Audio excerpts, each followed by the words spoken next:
Hi friends, అందరూ ఎలా ఉన్నారు? చాలా చాలా బాగున్నారు అనుకుంటున్నాను. సో ఫ్రెండ్స్, చిన్నపిల్లలకి మనం దోశలో రెగ్యులర్గా వేసే విధంగా వేస్తూ ఉంటే వాళ్ళకి అస్సలు ఇష్టం ఉండదు అండి. అంటే మనం అంటే ఏదో అనుకోవచ్చు, కానీ చిన్నపిల్లలకి ఏంటంటే దోశలో కొంచెం అట్రాక్టివ్గా కొంచెం యూనిక్గా కనిపిస్తే వాళ్ళు ఈజీగా తింటారు. సో ఇక్కడ నేను ఆల్రెడీ చూసారు కదా, teddy bear and I love you and moon కూడా వేసాను. అండ్ ఇలానే మనము చాలా వరకు చాలా బొమ్మలు వేయచ్చు దోశలతో. అండ్ అదే కాకుండా మన దగ్గర ఇడ్లీ రుబ్బు ఉంటుంది కదా, ఇడ్లీ రుబ్బుతో కూడా వాళ్ళకి ఇడ్లీ అనేది డైలీ పెడుతుంటే ఇడ్లీ కూడా వాళ్ళకి కూడా అంటే తినాలి అనిపిస్తుంది. బట్ అప్పుడు డైలీ ఇడ్లీ అంటే నేను డైలీ ఇడ్లీ పెట్టకుండా ఇలా ఒక్కొక్కసారి చేస్తూ ఉంటాను. సో నేను ఈ ప్రాసెస్ అనేది ఎలా చేస్తున్నాను ఏంటి అనేది మీకు చెప్తాను చూడండి.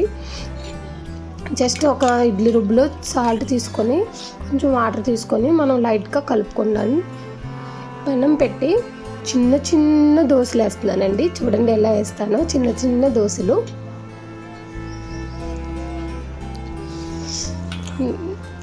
ఒక్కొక్కసారి ఇడ్లీని ఒక 4 పీసెస్ కింద కట్ చేసేసి ఇలా పెనం మీద నెయ్యి వేసి ఇడ్లీని కూడా రోస్ట్ చేస్తే చాలా టేస్టీగా ఉంటుందండి. ఒకసారి అది కూడా ట్రై చేయండి.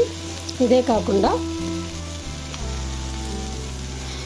చూసారుగా ఇలా చిన్న చిన్న దోశలు వేస్తే చాలా ఇష్టంగా తింటారు పిల్లలు. సో నెక్స్ట్ టైం మీరు ఎప్పుడైనా వేయాలి అనుకుంటే ఇలా కూడా వేయండి, ఓకేనా?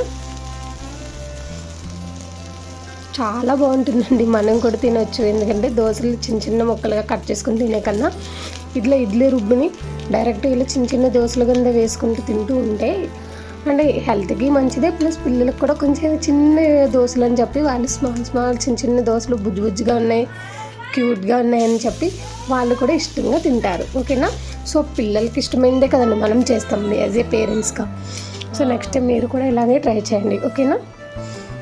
సో మీరు ట్రై చేసి ఎలా వచ్చాయి ఏంటి అనేది కూడా చూడండి. సో కంప్లీట్గా వీడియో అనేది చూస్తే మీకు క్లియర్గా అర్థమవుతుంది, ఓకేనా ఫ్రెండ్స్?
సో ఫ్రెండ్స్, మనం పెద్దవాళ్ళకైతే ఇలా మనం ఆనియన్స్ అండ్ పచ్చిమిరపకాయలు అండ్ కొత్తిమీర ఇలా లైట్గా జల్లుకొని దోశలు చేసుకుంటే చాలా బాగుంటుంది.